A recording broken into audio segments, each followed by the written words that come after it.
آج آپ دیکھیے انسان کو بے حیائی کی طرف لے جانے والی چیزوں میں دو چیزیں بہت مضبوط ہے. ایک میوزک، دوسری چیز برے اشعار جب گنگنا کر اس کو کوئی سنا دیتا ہے، آج کی زبان میں جس کو گانے بولتے ہیں. میوزک اور گانا ایک ایسی چیز ہے جو انسان کو حیا سے باہر نکال دیتا ہے. آج ہم مسجدوں میں نکاح کر رہے ہیں، ولیمہ کو سنت کہہ رہے ہیں، لیکن معاشرے میں کتنے گھر ایسے ہیں کہ جب ان گھروں میں شادیوں کا وقت آتا ہے تو شادی سے تعلق رکھنے والی جو شروع سے دعوتیں ہوتی ہیں، چاہے اس کو انگیجمنٹ کہہ لیجئے اور کچھ کہیے، وہاں سے لے کر وہ جمعگیوں تک آخر تک جائیے، یہ جو 8-10 دعوتیں ہوتی ہیں، ان دعوتوں میں کتنے مسلمان ایسے ہیں جو اپنے گھر میں گانوں کا انتظام کرتے ہیں. اور خاندان کے جو 14-15 سال کے بچے بچیاں ہیں ان کو یہ فحش گانے سننے کا موقع ملتا ہے، اور وہ گانے جو ہوتے ہیں اس میں بے حیائی کی تعلیم، بے پردگی کی تعلیم، فحش باتیں، حتیٰ کہ کفریہ الفاظ بھی ہوتے ہیں، اور اس کے ساتھ میوزک. یہ چیزیں یہ نئی نسل کو برباد کر رہی ہیں. پھر ہم نے خاندان کے بچے بچیوں میں بھی پردہ نہیں رکھا، تو وہ جو سنتے ہیں اس کا ان کے دماغ میں اثر ہوتا ہے، اور وہیں سے ان کے اندر سے حیا اور پردہ ختم ہونے لگ جاتا ہے. یہ ہو رہا ہے. اگر میں غلط کہہ رہا ہوں تو آپ کہیے.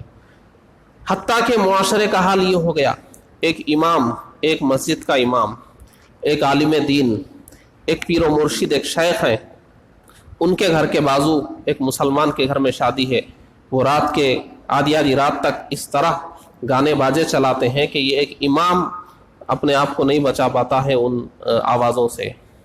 وہ امام جس کو صبح آ کر فجر کی نماز پڑھانا ہے، اگر پڑوسیوں نے 2 بجے رات تک گانے باجے اس کو سنائے ہیں تو سوچئے کیا اس کے یہ چیز ایسی ہے کہ حضور ایک مرتبہ گزر رہے تھے تو کہیں سے گانے کی یعنی کوئی گا رہا تھا اور بجایا جا رہا تھا کچھ، تو حضور نے اپنے کانوں میں انگلیاں رکھ لی، آگے تشریف لے گئے، پھر ساتھ میں جو بچے تھے ان سے پوچھا کہ آواز آنا بند ہو گئی؟ انہوں نے کہا ہاں بند ہو گئی. تب حضور نے انگلیاں نکالی. تو اب کیا امام صاحب 2 بجے رات تک انگلیاں رکھیں اپنے کان میں کہ آواز نہ پڑے میرے کان میں؟ کیا کریں گے وہ؟ کہاں جائیں گے؟ ایک نیک آدمی جو اس سے بچنا چاہ رہا ہے، پڑوسیوں نے اس کو آدھی رات تک سنوایا، اور جو شخص اپنے بچوں کی تربیت حیا اور پردے کے ساتھ کر رہا ہے، یہ بازو والے 2-2 گھنٹے جب پورا محلے کو گانے سناتے ہیں تو اس کی تربیت پر پانی پھر گیا یا نہیں پھر گیا؟